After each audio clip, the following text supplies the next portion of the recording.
존경하는 서울 시민 여러분과 의장님을 비롯한 선배 동료 여러분, 약자와 동행하는 매력도시 서울을 만들기 위해 노력하시는 오세훈 시장님과 다양성이 꽃피는 공전의 혁신 미래 교육을 위해 헌신하시는 조희연 교육감님, 그리고 집행부 공무원 여러분, 안녕하십니까? 교육위원회 강남 일성거구 이세날 의원입니다.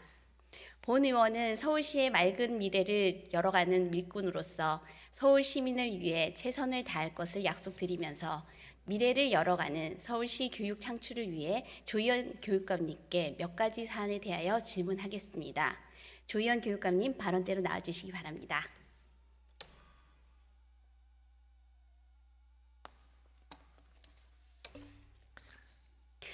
조희연 교육감님, 먼저 디벗에 대해서 질문 드리겠습니다. 디벗은 디지털 벗의 줄임말로 개별 맞춤형 교육을 구현하는 교육의 디지털 전환을 지원한다는 목표로 추진되고 있는 사업입니다. 지난해 중학교 1학년을 대상으로 지급된 기기는 학생용 72,269대와 교원용 기기 17,373대 등 총 89,642대입니다. 서울시 교육청은 2025년까지 3,127억을 투입해서 모든 중고교로 사업을 확대할 계획이라고 밝혔습니다. 하지만 학습 결손을 해소하고 미래 교육에 대비하겠다는 야심차게 출발한 디벗 사업은 교육 현장에서 많은 문제점과 개선돼야 할 부분을 가지고 있다는 것을 이번 여론조사에서 알게 되었습니다.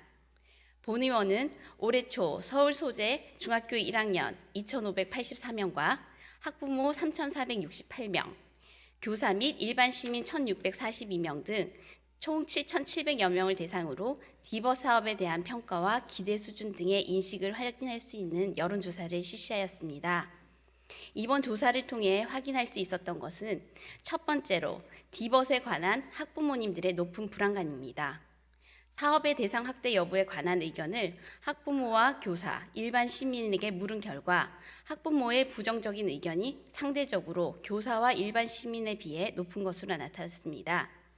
전체 학생을 대상으로 한 기기 보급을 반대한다는 비율은 교사에서는 24.1%, 일반 시민에서는 31.6%였지만 학부모 집단에서는 기기 보급에 반대한다는 여론이 무려 42.6%로 높게 나타났습니다. 반대로 디벗 사업에 대한 긍정적인 요소에 대한 평가는 학부모가 352점, 그리고 교사가 502점, 일반 시민이 458점인 것에 비해 상대적으로 가장 낮았습니다. 또한 학부모들이 디벗 사업에 대한 의견은 총 1,364건이 있었는데 이 중에서 디벗 회수 및 사업 폐지 요망이라는 응답이 298건으로 가장 많이 나타났습니다. 이는 교사들이 현장에서 디벗 사업에 대한 의견으로 기기를 보급한 것에 찬성하고 현행대로 사업을 유지하거나 대상을 확대해야 한다는 여론이 75.9%로 나타난 것으로 비교해 보면 얼마나 많은 학부모들이 현재 디벗 사업에 대해서 불안감을 가지고 있는지 잘 알 수 있을 것입니다. 또한 초중고 학생과 학부모를 대상으로 한 스마트 기기 휴대학습에 관한 기본인식 면담 조사 결과에서도 스마트 기기 교실 사용이 학생과 학습에 대한 집중에 방해함으로써 교육 본래의 목적을 벗어나게 될 가능성이 크다고 인식을 하였습니다. 조희연 교육감님, 이번 설문조사를 통해 밝혀진 학부모, 교사, 그리고 일반 시민에 대한 인식조사에 대해서 교육감님의 의견은 어떠십니까? 예, 이렇게 굉장히 중요한 심층적 저희도 고민하는 부분이고요. 또 저렇게 한 부분에 대해서 저는 특별히 이제 학부모님들의 불만을 저희가 보완하거나 수렴하는 것이 필요하다 이렇게 생각을 하고 있습니다. 그러니까 뭐 저는 조금 일반적으로는 새로 AI를 포함해서 새로운 기술의 가능성과 위험성이 동시에 내포되어 있기 때문에 그 위험성 부분에 대해서도 직시하면서 보완하는 그런 게 필요하다는 생각을 갖고 있습니다. 감사드립니다. 네, 본의원 또한 교육위원회에서도 이런 부분에 대해서 4차 산업혁명은 우리 앞으로 미래에 다가오는 현실이기 때문에 이 부분에 대해서 반대하지는 않습니다. 하지만 저희가 이 기기를 사용함으로써 교육 현장에서 나타나는 부분에 대해서는 저희가 학부모님과 학생 그리고 일반 시민 세금을 재정을 투여하는 그런 분들에 대한 의견을 저희가 골고루 들어야 된다는 생각에서 이번 여론조사를 실시하게 되었고요. 두 번째는 학교의 문화 자체가 수직적으로 이루어질 수 있는 고유의 문화가 있기 때문에 이 부분에 대해서 일반 시민들도 어떤 디벗에 대해서 인식을 가지고 있으신지 이번 여론조사에서는 추가하게 되었습니다. 네, 그러면 제대로 된 디벗 정책이 저희 교육청 안에서 이루어질 수 있도록 사업 현장 적용에 대한 구체적인 문제에 대해서 한 번 더 짚어보겠습니다. 저기 나온 그 학부모님들의 그 불만이라고 할까요? 보완 요청들이 다 하나하나 사실은 짚고 보완해야 될 부분이고 저희도 또 인지하고 있습니다. 그래서 예를 들면 디벗기가 무겁다는 문제도 있고요. 네. 또 활용 시간 문제, 집으로는 가져가지 않다든가 이게 이제 게임이라든가 이런 것들을 하는 문제니까요. 네. 저게 하나하나가 다 보완 사항으로 저희는 생각하고 있습니다. 네, 저도 그렇게 생각합니다. 그래서 저희가 좋은 정책을 만들기 위해서 서로가 머리를 맞대는 모습을 보여야 하기 때문에 저도 여론조사를 실시하고 그리고 교육청에 있는 내부에서도 실시한 여론조사도 참고하였습니다. 네, 두 번째로는 기기 활용에 대한 정책적인 관점과 사회적인 인식 간의 차이에 대해서 살펴보겠습니다. 교육부가 지난 2월 발표한 디지털 기반 교육혁신 방안에 따르면 수학과 영어, 정보 교과를 중심으로 AI가 융합된 디지털 교과서를 2025년도부터 추진하겠다고 밝혔습니다. 또한 그 대상을 초등학교 3, 4학년부터 고등학교로 설정하고 있습니다. 하지만 스마트 기기 활용 학습의 적정 시기에 관한 질문에 있어서는 학부모의 41%, 교사의 58.6%, 일반 시민의 35.7%가 학년을 중학교 이상부터 시작해야 된다고 응답을 하였습니다. 그 다음으로 일반 시민은 30%, 교사의 29.9%는 초등학교나 고학년, 4학년에서부터 6학년이라고 답변을 했지만 학부모는 28.2%에서 기기 보급 자체를 아예 반대한다는 의견을 응답하였습니다. 이 설문조사 결과는 현재 디벗 사업에 대한 학부모들의 우려가 매우 크다는 것을 의미하며 서울시 교육청에서 무리한 사업 확대보다는 우선적으로 학부모님들께 디벗 사업이 자체가 안정감이 있고 신뢰감을 줄 수 있다는 정책이 마련돼야 할 것이라는 시사점을 두고 있습니다. 이 부분에 대해서 조희연 교육감님의 의견은 어떠십니까? 아마 저게 대표성이 있을 것 같습니다. 그래서 저희도 이제 디벗 사업, 그러니까 디지털 벗 그리고 이제 스마트 기기 휴대학습 부분을 이제 중학교를 타겟 급으로 학교 급으로 한 이유도 이제 저거하고 좀 일치하는 것 같습니다. 다행스럽게 생각하고요. 사실 이제 저기서 저희는 초등학교 저학년은 뺐습니다. 뺐는데 이제 지금 아까 말씀하신 디지털 기반 교육혁신, 특별히 그 중에서도 이제 디지털 교과서를 추진하는 교육부에서 3학년을 넣었습니다. 네. 그래서 이제 저희도 약간 이제 혼선이 발생을 해서 이제 3학년까지 포함한 대비를 사실은 이제 교육부하고 저희가 협의할 때는 저 부분에 대해서 3학년을 빼주든지, 왜냐하면 대개 교육청이 기기를 준비할 때 4학년부터 했거든요. 그래서 빼주든지 아니면 우리가 정책 전환을 해서 3학년까지 커버를 하겠다, 이렇게 좀 협의를 했는데 아마 디지털 교과서의 그 기본 계획이 이미 그렇게 짜여버린 모양입니다. 그래서 저희도 그거에 뭐 맞춰야 될 것 같습니다. 네, 앞에 의원님들도 말씀하셨지만 정부랑 지자체가 하다 보면 정책의 엇박자가 날 수도 있습니다. 그래서 이런 그렇습니다. 빈 공간이 생기는 것을 이제 메꿔나가는 세밀한 정책을 만들어야 되는 것이 서울시 교육청이 해야 되는 일이라고 생각하는데요. 이런 부분에 대한 사각지대에 대한 정책적인 대안은 조희연 교육감님 어떻게 마련하고 계시는지요? 그래서도 이제 사실 교육위원님들하고는 이제 소통을 하면서 이번 추경에도 이제 반영되어 있는데요. 그래서 일단은 아까 이 의원님 말씀하신 대로 2025년부터 지금 이렇게 전면화가 되는 과정이라서 실제적으로는 내년밖에 없는 셈입니다. 네, 2023년. 맞습니다. 그래서 이제 그게 그 상당히 교사 준비, 학부모 준비, 학생 준비까지 있어서 지금 조금 저희도 좀 급하게 생각을 하고 있습니다. 네, 저도 본의원이 이번에 시정 질문을 하게 된 계기도 학교 같은 경우에는 방학이란 특수 기간이 있기 때문에 방학 그렇습니다. 기간과 이걸 빼고 난다면 저희가 물리적으로 남아있는 시간이 1년 6개월일지라도 지금 현실적으로 남아있는 시간이 저희에게 1년밖에 없기 때문에 그렇습니다. 이 1년 부분- 반이죠. 네. 예. 그렇기 때문에 이 부분에 대해서 저희가 서로의 정책적인 점검을 통해서 보완책을 마련하자는 예. 차원에서 질문을 드리게 되었습니다. 저희가 이제 중학교는 이미 실시를 해서, 그러니까 중학교 내에 꼭 다 안 틀어도 중학교 내에 이제 이 디벗 내지는 스마트기기 휴대학습에 대한 역량이 어느 정도 이렇게 공유되고 되게 느끼고 있거든요. 근데 이제 고등학교하고 지금 초등학교가 조금 부족한 상황입니다. 네, 이 부분에 대해서는 조금 더 정책적인 보완이나 이런 안전 대책이 마련돼야 되지 않을까요? 스마트 예, 그렇습니다. 예. 특히 나이가 어릴수록 자기가 해야 되는 부분에 대한 인지력이 상대적으로 저하가 되어 있기 때문에 이 부분에 대해서 인터넷 스마트 중독이나 이런 부분에 대한 안전 대책이 아주 필요할 것이라고 생각합니다. 그렇습니다. 예. 네. 예.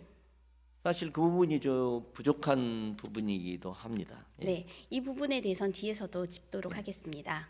그리고 세 번째는 저희가 지난번에 제가 교육위원회에서도 말씀을 드렸지만 장애 학생이나 특수교육 대상자들에 대한 고려가 미흡하다는 점입니다.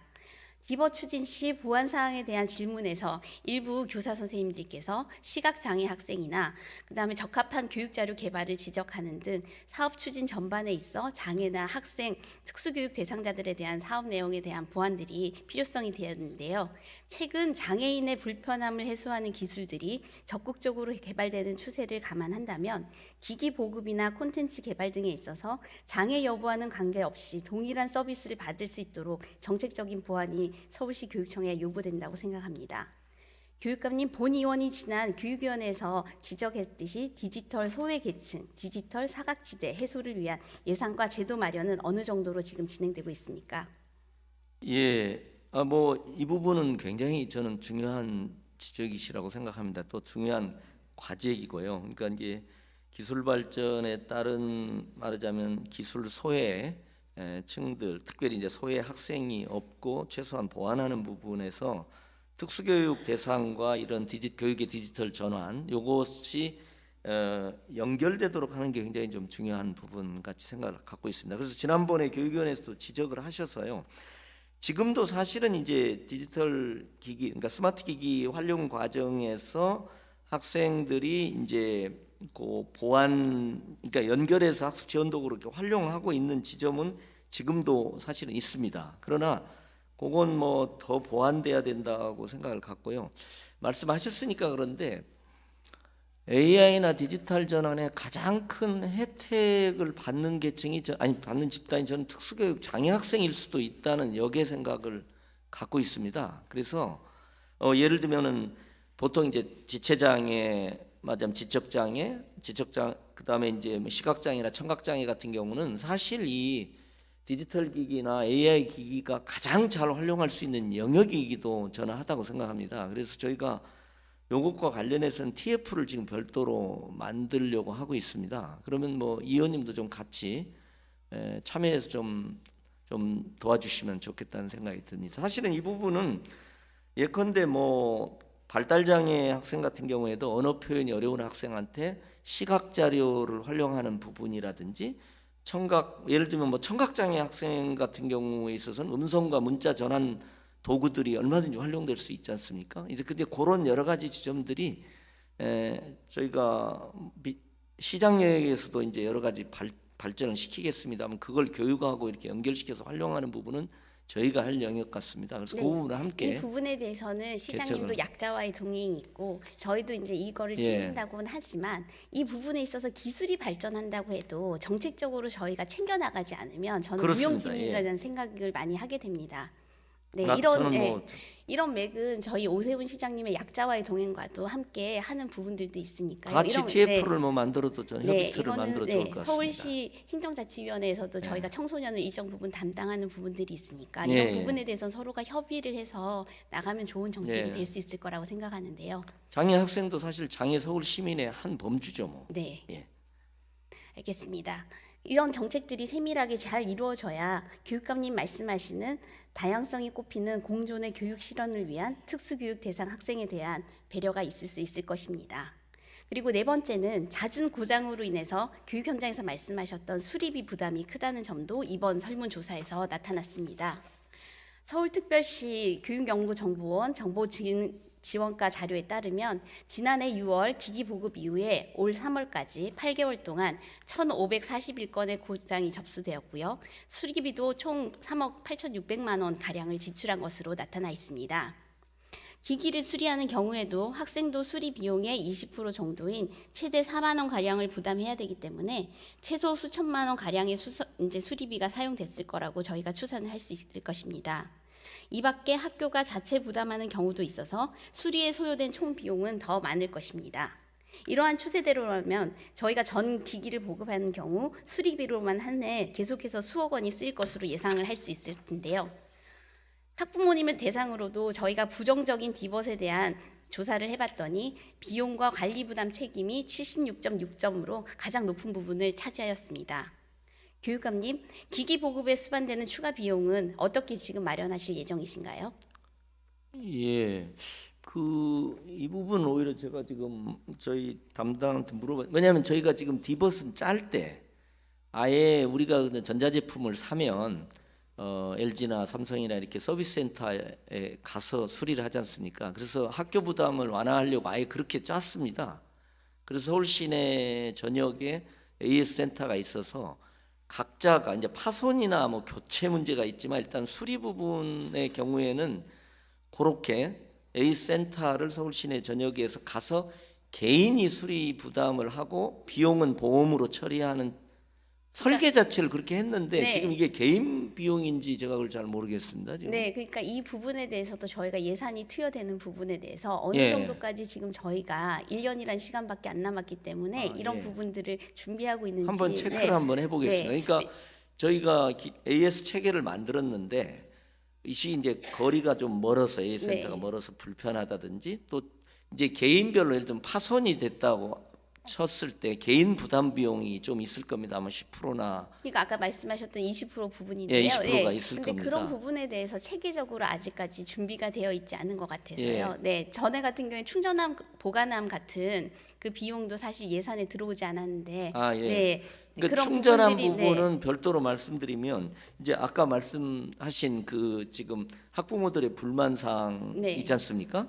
그러니까 게임을 한다거나 하니까 집에는 갖고 있지 마라. 네. 요 불만이 있어서 그것도 이제 정책 변화를 좀 하고 있어. 지금 말씀드릴까요? 그러니까 그런 부분에 대해서 정책적인 예. 변화들이 있다 보면 예산이 수반되는 부분들이 예. 있으니까 그걸 그런 한번 체크를 부분에 해보겠습니다. 저희가 조금 더 꼼꼼하게 예산의 투여에 대해서 이제 살펴봐야 되지 않을까 예. 하는 부분에 대한 질문입니다. 예, 그거 한번 체크를 하겠습니다. 네. 그리고 저희가 다섯 번째로는 제가 질문 드릴 부분은 디지털 미디어 과노출 및 중독에 관한 부모님들이 예. 가장 걱정하시는 부분입니다. 그동안 우리는 많은 미디어에서 디지털 기기의 과도한 사용에 관해서 학부모들이 우려하고 불평하다고 하고 있는 사실에 대해서 항상 접하고 있습니다. 대부분 학부모들은 교육청에서 나눠준 태블릿 PC가 가정에서 갈등의 원인이 된다고 지적하고 있습니다. 학부모들은 아이가 SNS, 유튜브 보는 거를 막느라 자식들과 이제 갈등을 겪는다고 예, 하소연을 예, 하고요. 예. 집안에서 나는 전쟁이라고도 표현을 합니다.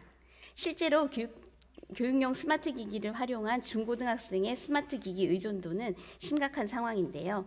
과학기술정보통신부가 올해 3월에 항상 매년 발표를 하는데 스마트폰 과의전 실태조사에 따르면 청소년 과의전 위험군이 21년도에는 37%, 22년도에는 40%로 증가하며 전 연령대에서 최대치를 경신하고 있습니다. 이 점은 저희가 코로나19라는 특수 상황도 있겠지만 원격 수업이 장기화되는 이유도 있을 것이라고 생각합니다. 하지만 이 태블릿 PC가 계속 전 기기로 보급이 된다면 스마트 기기에 대한 청소년의 과의전에 대한 부분에 대해서는 대책이 필요할 거로 생각하는 거고요.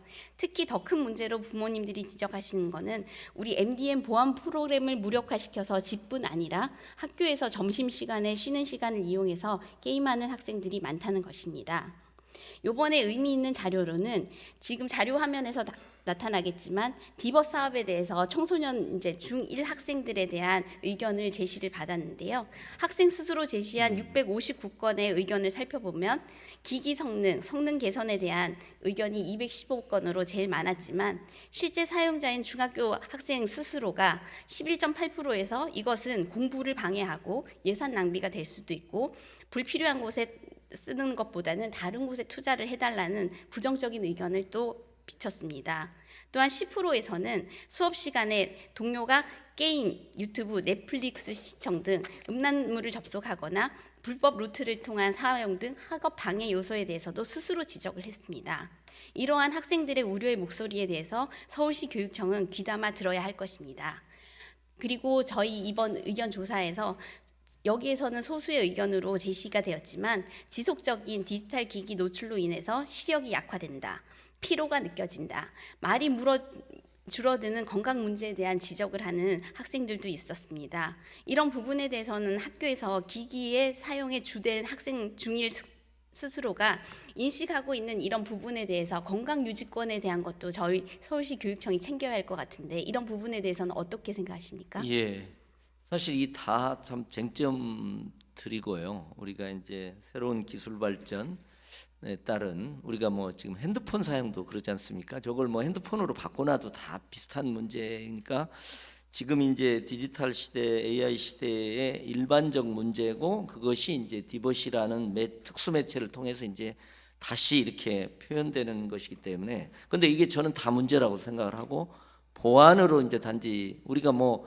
어떻게 보면 뭐 기계 파괴 운동 하듯이 할 수는 없는 상황이고요. 오히려 이제 지금 아까 디지털 교과서가 되면 이제 서책 시대가 종말을 구하지 않습니까? 이제 그러면 이제 더 엄청날 것 같아요. 모든 교과서가 이제 디지털 교과서가 돼 버리면은 그런 상황에 대해서 이게 이제 우리 학생들이 뛰어나기도 한데요. 지금 사실 MDM 말씀하셨는데 기기 관리 통제 프로그램인데 이제 그걸 아이들이 해킹으로 뚫어버리는 겁니다. 이거 서울대에서 만든 건데 서울대 연구소에서 이게 서울대에서 만든 건데. 만든 것도 이제 저는 중요하고요. 이거는 네. 계속적으로 저희 기기가 업데이트되면서 업데이트해 나가야 되는 부분이라고 저는 영역이라고 생각하는데 예, 그렇습니다. 학생들이 주된 사업 쫓기고 있습니다 지금. 학생들이 사용하는 아이들 건강권 문제에 대해서는 예. 조희연 교육감님은 어떻게 지금 대책을 세우실 예정이십니까? 그 부분은 사실 이제 그 이 디지털 교과서를 아니 이제 스마트 기기를 사용하는데 다른 문제이기도 하고 별도 문제이기도 하고 이제 요 문제는 이제 사실은 이제 그 최근과에서 건강 프로그램의 일환으로 지금 접근을 하고 있는데요.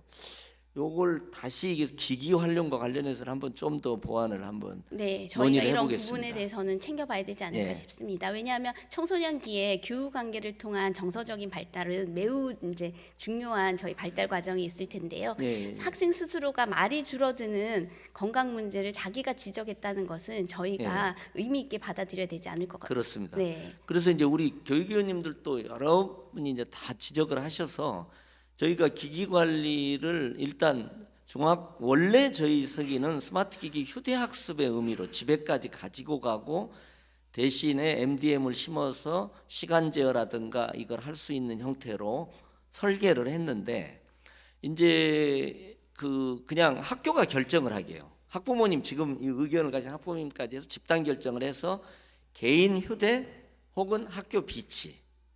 그래서 이제 지금 아까 충전기 배치 문제 같은 경우가 문제가 되는데 이제 그러면 이제 학교 비치가 되면 충전을 개인 휴대면 집에서 충전을 해가지고 오는데 그래서 충전기가 필요한 겁니다. 그래서 저희가 그 부분을 또 전면화하려고 그러고요. 그러니까 학교에서 더 집단 결정을 해라. 이게 교육청의 방침은 없다. 이렇게 선택의 문제로 돌리려고 생각하고요. 초등은 아예 의무적으로 학교 배치를 하려고 합니다. 지금 이제 초등에 스마트키가 들어갈 때는 아예 학교 비치로 저희가 방침을 정하려고 생각하고 있습니다. 네, 본 의원이 교육위원회에서 활동하면서 느꼈던 부분은 학교 안에 있는 수직적인 교육 문화가 아직도 남아 있기 때문에 학생들의 목소리를 이런 기기 사용에 대한 의견들을 귀담아 들여주셨으면 좋겠습니다. 그건 맞습니다. 저희가 어쨌든 그 부분을 좀 학교 안에서 공론화를 해서 학부모님 전체 의견으로 결정을 하고 그 과정에서 지금 말씀하신 점들을 충분히 교환하도록 그렇게 노력하겠습니다. 네, 또한 이번 설문조사에서 부모님과 교사 그리고 일반 시민 모든 분들에게서 공통적으로 나타나는 것은 올바른 사용 습관에 대한 부분도 있었습니다. 네, 그래서 그렇죠. 올바른 이제 디지털 기기의 사용 습관은 공교육 현장에서 이런 부분에 대해서 챙겨야 되지 않겠습니까? 그렇습니다. 저희가 사실은 유튜브라든가 이런 걸 통해서 이런 것들이 다 사실 그 자료로 보안 자료로는 있습니다. 근데 이제 그게 다 보지를 않으니까요. 네. 또 선생님 이게 부지불식간에 또 되는 면도 있어서 그렇습니다. 네, 이제는 디지털 기기를 사용하는 만큼 올바른 관리 그리고 감독에 대한 권한도 교육청이 지는 만큼 이런 부분에 대해서 올바른 디지털 기기의 사용 습관이 생길 수 있도록 챙겨주셨으면 좋겠습니다. 예. 저희가 한번 다시 좀 점검을 하겠습니다. 네, 그리고 지속적인 MDM 보안 프로그램에 대한 그런 부분에 대해서도 챙겨주시고요. 예. 네. 그리고 부모님들이 그러면 태블릿 PC를 써야 된다면 저희가 이제 올바른 디지털 학습 역량 강화 교육을 공교육에서는 사용해달라고 지금 주문을 하고 계시는데 이런 디지털 역량 강화를 위한 준비는 어느 정도로 되어 있습니까? 그렇죠. 사실은 이제 핵심적으로는 교원 역량 강화하고 그다음에 이제 학생 역량 강화 요 지점이 있고요. 교원들은 이제 디지털 역량 플러스 이제 AI 교육 활용 역량인데 저희가 이제 뭐 그건 이제 교육부와 같이 하는 지점인데요. 뭐 예를 들면 AI 대학원에 지금 1년에 200명씩 저희가 그 수업료를 지원해서 다니게 하고 있습니다. 근데 선생님들이 한 150분밖에 응모를 안 하시더라고요. 왜냐하면 대학원 과정을 한다는 게 또 나름의 추가 부담이니까. 그래서 그런 면에서 보면 저희가 모든 학교에 에듀테크 전담 교사 일종의 선도 교사가 한 명씩은 있고, 그래서 사실은 솔직히 교육청에서 새로운 정책을 할 때는 가장 핵심이 연수입니다. 네. 그래서 예. 연수기 때문에 이런 선생님들이 부족한 상황에서 저희가 급격하게 이번에도 예산을 보면 저희가 이제 1,059억을 넣었잖아요. 예. 그래서 추경 예산에 6천 지금억에 15% 정도 이제 담당하게 그렇습니다. 되는데 이런 거를 지금 급격하게 사용해야 되는 이유가 그러니까 있을까요? 저는 그 점에서 교육위원님이나 우리 예결위원님한테 말씀을 드리고 싶은 게요. 이게 일단 들어가면서 문제 이게 되지. 만일에 이게 내년에 또 미뤄지면 그게 그렇지 않습니까? 사람들이 이걸 사용하면서 문제점이 드러나는 거지. 이걸 그러면은 미룬다 그래서 문제가 또 해결되는 건 아니고, 왜냐하면 중학교 급에서 고등학교로 초등학교로 이게 역량 이전이 확산이 좀 돼야 되거든요. 그래서 저희가 조금 저 생각 같아서는 초등학교도 일부가 좀 하면 초등학교 선생님 어느 학교에는 이렇게 한다 그러면 바로 가서 볼 수 있지 않습니까? 근데 그런 이게 과정들이 좀 단계적 필요할 것 저희가 기기 같습니다. 보급이라는 이름으로 지금 보급을 확대만 하고 정책적인 예. 보완이 지금 잘 안 이루어진 상태에서 앞으로 저기 예, 앞에서 예. 언급했듯이 학부모님들이 생각하는 5가지들의 예. 문제가 있는데 그런 부분에 대한 정책적인 보완이 세밀하게 이루어지지 않는 상태에서 무조건적인 이런 예, 기기 예, 예. 보급만 이루어진다면 교육 현장에서 더 큰 학부모의 문제가 생기지 요구는 않을까요? 그 아까 말씀대로 휴대냐 학교 비치냐의 문제로 70~80% 이상 저는 해결될 것 같습니다. 왜냐하면은 학교 비치를 하면 집에 안 가지고 오니까 문제가 거의 해결이 돼 버리는 네. 거죠. 예. 아니면 이 디지털 시대에 있는 것을 지금 본 예산이 곧 얼마 있지 않으면 이제 예, 열릴 예, 텐데 예. 본 예산에서 또 담는 것은 어떻게 생각하세요? 예, 뭐 그 부분은 이제 선택의 문제이기는 한데 의원님들도 저희가 왜냐하면 2025년이라는 교육부의 어떤 큰 흐름이 있고요. 더구나 초등학교 3학년까지 저희가 설계하지 않았던 분까지 있는 이런 상황에서 오히려 저희도 선택 가능하고요. 지금 이 의원님이 말씀하신 것도 선택 가능한 건데 어떤 게 좋은지는 오히려 뭐 한번 고민을 해주시면 좋겠습니다. 네, 아까 교육감님 말씀하셨듯이 이 지금 1년밖에 남지 않은 상황에서 예. 이거를 무리한 정책을 추진하는 것보다는 문제점을 좀 더 보완하고 예. 효과성을 검증해보고 학부모님들의 신뢰를 얻은 상태에서 저희가 함께 머리를 맞대고 이 정책을 해나가면 예. 어떨지 근데 지금 생각해봅니다. 한 10개 이상의 교육청에서 초등학교 4학년부터 제가 가는 바로는 고3까지 우려에도 불구하고 뭐 이렇게 깔아서 오히려 앞서가고 있거든요. 그래서 또 한편에서는 저희가 또 앞서갈 것을 기대하시잖아요. 그러니까 조금 그런 면에서는 좀 저희에게 행정기관으로서의 조금 추진에 대해서 좀 여유를 주시면 저는 정말 그렇게 말씀드리고 싶습니다. 네, 이 부분에 대해서는 저희 교육위원회와 함께 머리를 네, 맞춰주시면 네. 감사하겠습니다. 그리고 학부모님들의 의견이나 학생들의 의견도 무시하지 마시고 교육 현장에서 제기하는 불만들도 잘 이제 듣다 보면 이런 부분에 대한 우려에 대한 해법도 찾을 수 있을 것이라고 예. 생각이 듭니다. 네, 그리고 다음에는 어린이 통학로에 대해서 질문을 드리도록 하겠습니다. 네, 아이들이 집과 학교를 안전하게 오가기 위해서는 어린이 보호구역은 반드시 필요합니다. 학교의 주 출입문을 중심으로 반경 300m 이내의 도로 중 일정 구간을 저희가 어린이 보호구역으로 지정할 수도 있습니다. 하지만 매년 어린이 보호구역에서 어린이 교통사고가 발생하고 있습니다. 경찰청과 도로교통공단에 따르면 어린이 보호구역 내 어린이 교통사고는 2019년에 567건, 2020년에 483건, 2021년 523건 등 갈수록 사망과 부상이 지금 늘어나고 있다는 것을 알 수 있습니다. 2020년대는 특히 코로나19로 거리두기로 인해서 비대면 수업이 증가했다는 점을 생각하면 교통사고가 계속 증가하고 있다는 것을 말해주고 있는데요.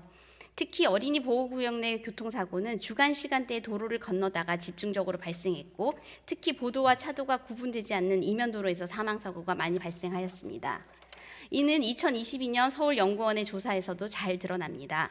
지난 2011년에서 20년 동안, 그러니까 10년 동안 어린이 보호구역에서 발생하는 교통사고의 75.8%가 무려 1, 2차로의 좁은 이면도로에서 발생하였습니다.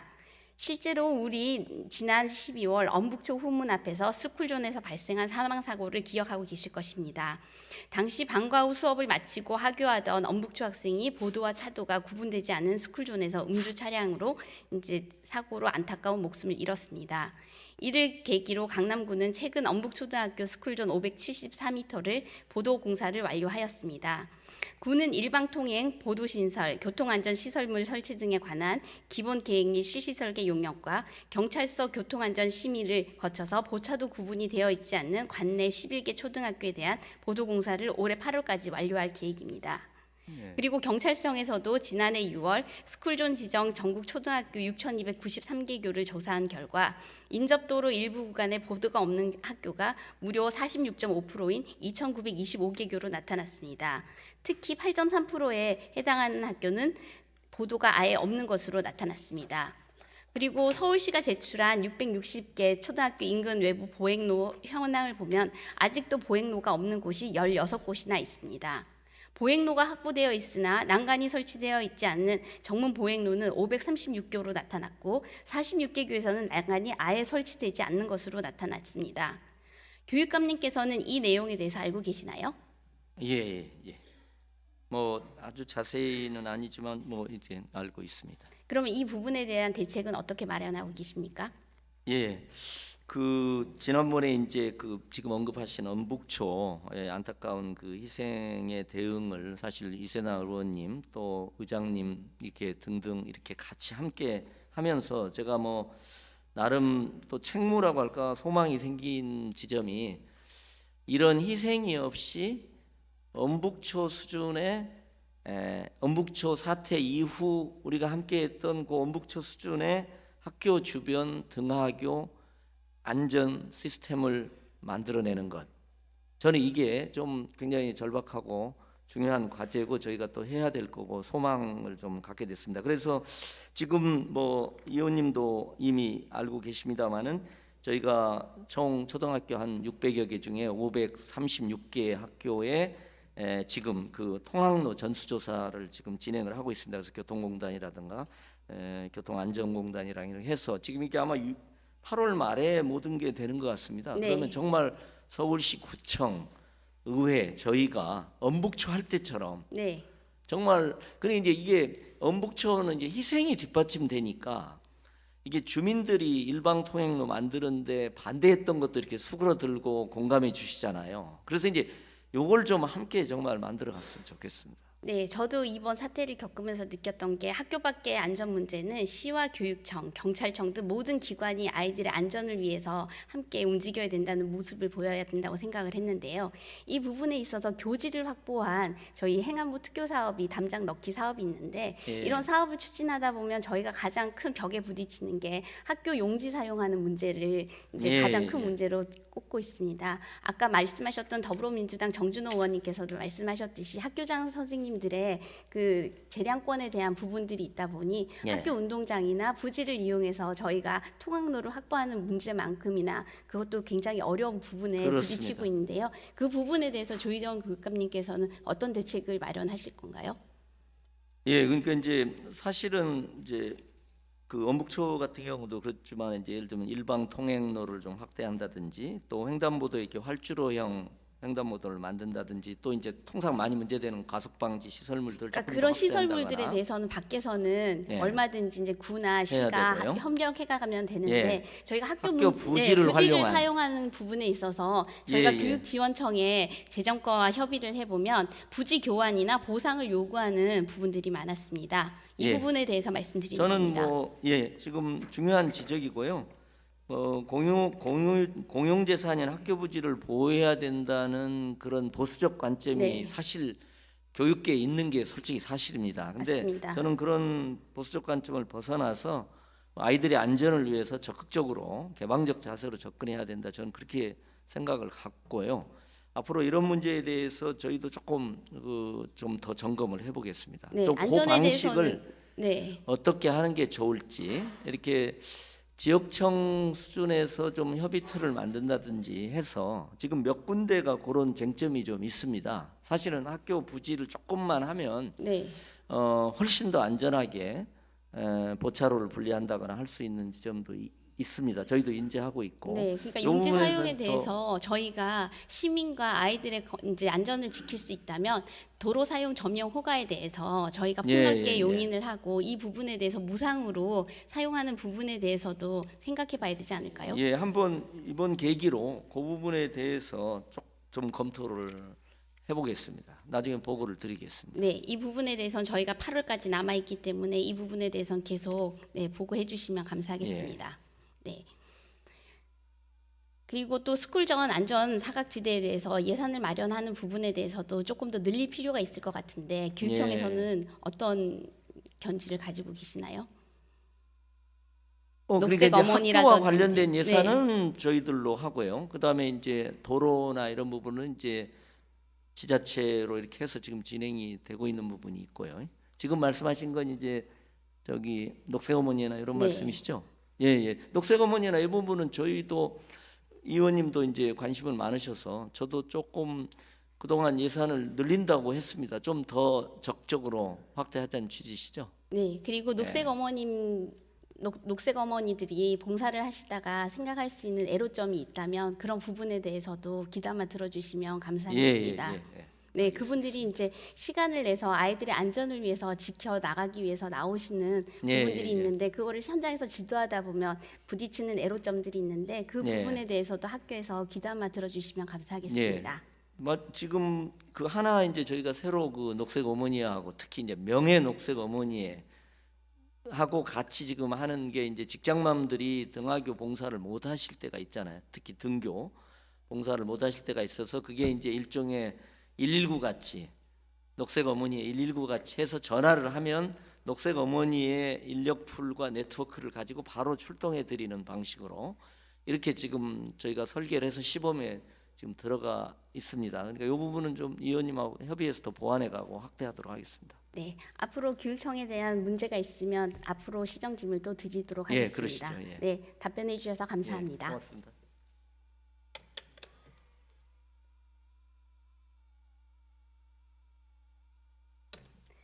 만시지탄이지만 서울시는 지난 5월부터 올해 10월까지 6개월간 어린이 보호구역 실태조사와 유형별 정비 방안을 마련하기 위한 용역을 진행 중입니다.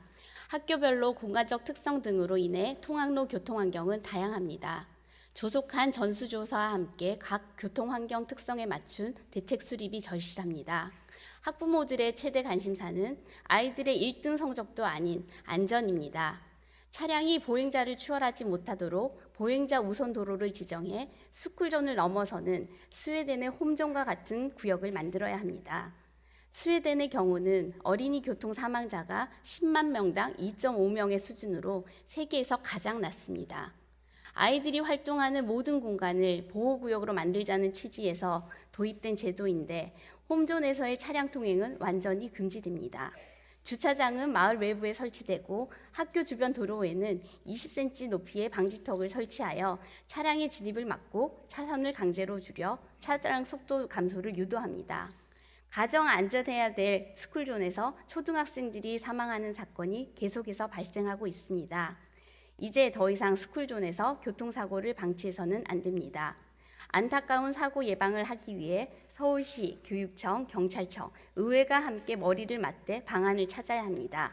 그리고 이에 따른 지속적인 예산 투입 계획이 마련이 되어야 합니다. 오늘 저는 시민 여러분들께서 마련해 주신 시정 질문을 통해 우리 아이들의 안전과 교육 현안에 대해 말씀드렸습니다. 저는 서울시의회 교육위원회 위원으로서 아이들의 미래의 안전에 최우선 가치를 두고 계속해서 최선의 노력을 다하겠습니다. 이상으로 본 의원의 시정 질문을 모두 마치겠습니다. 끝까지 경청해 주셔서 대단히 고맙습니다.